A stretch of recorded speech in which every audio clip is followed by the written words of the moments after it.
Hey guys, we interrupt your holiday festivities with some breaking news, and this is Crazy. This is serious because, as you know, whenever there's bad news, it always hits on a Friday afternoon. And sure enough, we've got bad news, and we've got bad news both for Cummins and for Ram. You want to tell them what's going on, Andre? Yeah, well, this comes actually from the U.S. Justice Department. And right here, it boils down to this. It's a penalty, $1.675 billion that Cummins Diesel has to pay for defeat devices in diesels in their pickup trucks for heavy-duty Ram 2500 and Ram 3500. Yeah, so in this video, we're going to kind of tell you what the news is. We'll give you the 5 W's, who, what, where, when, and why, and then we're going to talk about potential implications because these are potentially huge. Yes. And so we're calling this dieselgate 2.0 because that's how big it is. Almost 1 million trucks are affected. Yes. So what did the U.S. government allege and then prove and then fine Cummins for, Andre? Yeah, so it's a settlement, right? Yeah. So when two sides settle, right, we don't have every detail, obviously, but here's some of the basics. The company allegedly installed defeat devices on 630,000 model year 2013 through 2019 Ram 2500 and 3500 pickup truck engines, and another 330,000 model year 2019 through 2023 Ram truck engines with undisclosed auxiliary emission control devices. So the government is basically saying that they determined that these trucks are polluting more than what they said they were, and obviously it affects people, and they settled for this insane amount of money.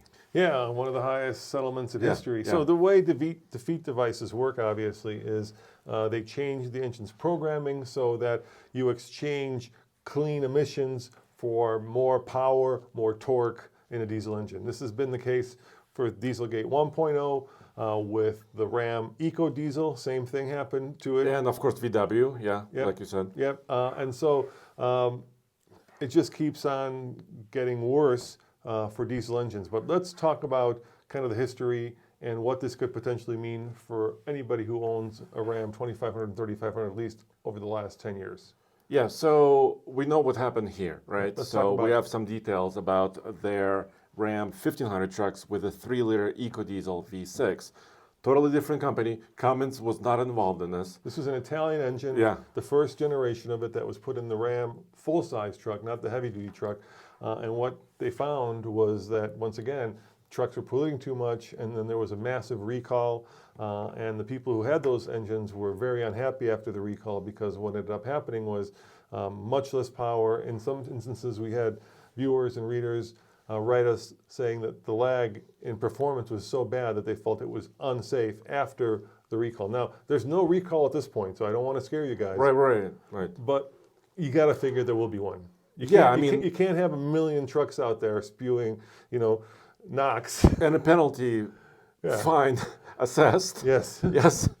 And we say that pretty confidently because what happened with Dieselgate 1.0 was that the Volkswagen Group basically engineered a diesel engine in their Jetta and a lot of their passenger cars that when the car was being tested on a dyno, the car knew that it was on a dyno because it had software. The hood was open, the front wheels were spinning, the back wheels weren't. There was a difference in wheel sensor, and the car cleaned itself up.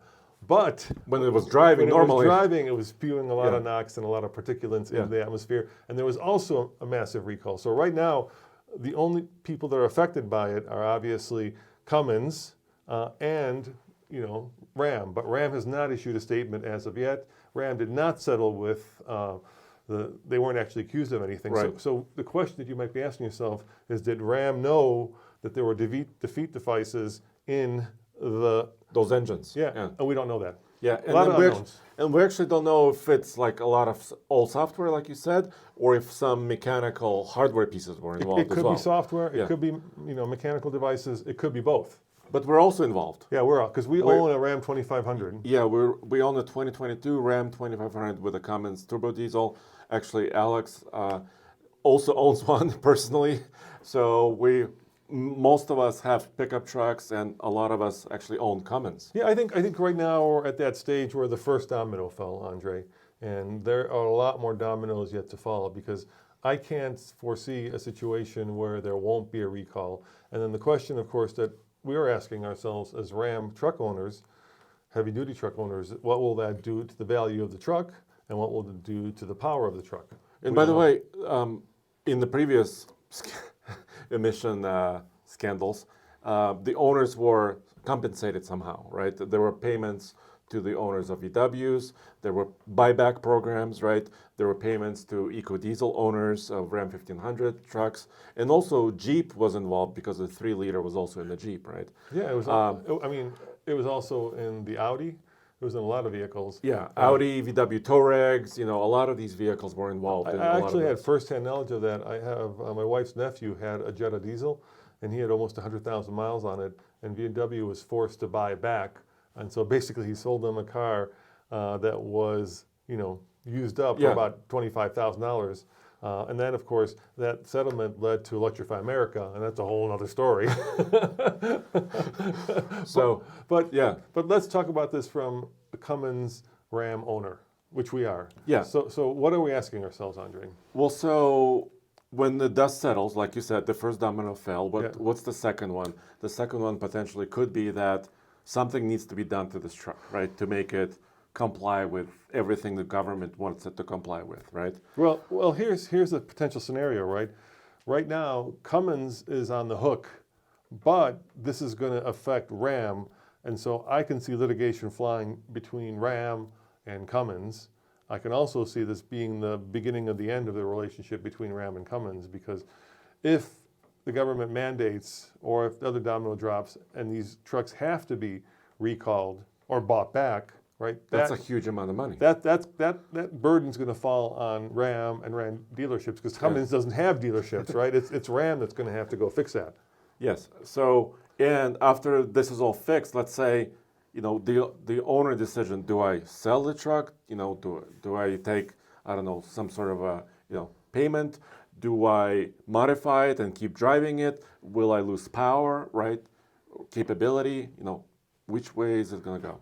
Yeah, well, we've had these incredible heavy-duty wars between the three major domestic brands, between Ram, between Ford, and of course between GM, right? And it's been stair-stepping, because the amount of torque directly leads to your towing ability, which directly leads to sales. So they've all been kind of upping each other, and the numbers have gotten quite high. So what's the horsepower and the torque? And we've got the lower performance engine. Yeah, we have the standard, not the high output engine in the 2500. So 370 horsepower, 850 pound-feet of torque. Which is amazing. Yeah, it's already great. And actually, you know what? We had zero problems with our trucks, basically, as far as powertrain-wise. And it tows great, and we even modified it. We had a camper solution on the back. We had put some bigger tires on this thing, called a Trailhound. The high output engine in the Ram is 420 horsepower and 1,050 pound-feet of torque, if I'm remembering correctly. But now Ford is at 1,200 pound-feet of torque, right? And GM is at 975. So they're very close. All of them are very, very close. The government, of course, this year has been going after makers of defeat devices, right? And these are actually physical devices. So there are places, Aftermarket devices. online, where you can buy a device. Basically, you can delete all of the emissions controls, or you can buy a device that you install that circumvents some of the controls, and the government has gone after those companies. But these have been relatively small aftermarket companies, in the millions or tens of millions of dollars in penalties. Yeah. This, 1.63 billion, Andre. Yeah. I mean, one of the statements that came from Cummins was that they're financially still viable. So I guess it's painful but not terminal. Okay. But gosh, This is, yeah. Yeah. I'm still in shock. My mind is still, reeling. So Yeah. I'm thinking, do we sell ours while the getting's good? Do we wait for Ram or Cummins to offer to buy it back? Do we wait for the dealership to correct it? And if it's the same thing that happened with the eco-diesel, it's going to become almost undrivable, all right? Because basically you're going to lose so much of that truck's torque potentially, and or response at least, or response. Yeah. This is just going to be, I would say a great Christmas present for all you in the legal profession that do this. But not for truck owners. But not for truck owners. No. So I don't know. I think we're going to have to see in the days and weeks to come what Ram's going to have to say, what their position is. But I'm guessing there might be lawsuits flying or settlements, for hopefully truck owners. But maybe in the broader picture, is this the end of diesel? Right? Because right now, the last with electrification, and I know some of you guys out there believe that electric vehicles are a fad and that people don't want them and that you hate them and that they're junk. I mean, read the comments.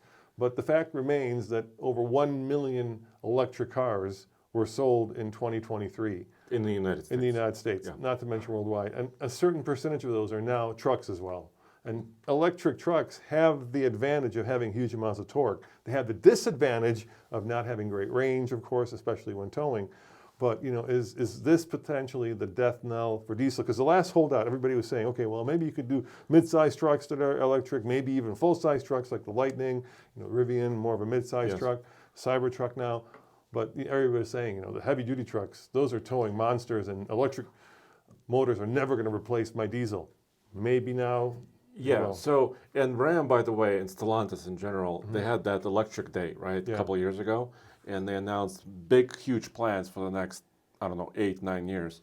And one little side note in their plan was potential fuel cell vehicles in their heavy-duty pickups, right, or commercial vehicles. So, like we know, Nikola is doing some work here with the fuel cell electric vehicles because you need range, right? That's the problem. But we don't have hydrogen fueling stations almost anywhere. So, well, or maybe let's look on the bright side. Maybe this will hasten an electric truck with a range extender. Like Ram also has. Like Ram said they would do, but then they kind of walked it back a little bit. So that's coming supposedly in 2025, right? Their new Ram Charger, which is their basically a half-ton, full-size truck with the range extending capability. So a lot of unknowns, guys. Let us know in the comments below what you think.